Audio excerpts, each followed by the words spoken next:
સાબરકાંઠામાં ખેડૂતોએ મોંઘા બિયારણ અને ખાતરની ઉપયોગ કરી મગફળીમાં વીઘે 25,000 અને કપાસમાં 15,000નો જંગી ખર્ચ કરીને આગોતરું વાવેતર કર્યું.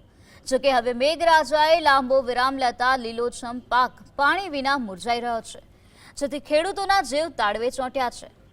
હાથમતી જળાશયની કેનાલો હાલ સૂકી ભટ્ટ પડી હોવાથી પાકને બચાવવા માટે જગતનો તાત સિંચાઈ વિભાગ પાસે તાત્કાલિક પાણી છોડવાની ઉગ્ર માંગ કરી રહ્યો છે.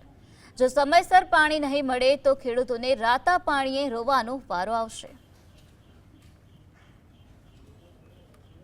બાજુના ગામડા હમીરગઢ, વીરાવાડા, વાંઠડા, કુંભ જે ગામમાં 200 એકર જમીનમાં પાકની વાવણી થયેલી છે, જે વરસાદ ખેંચાતા સુકાય છે.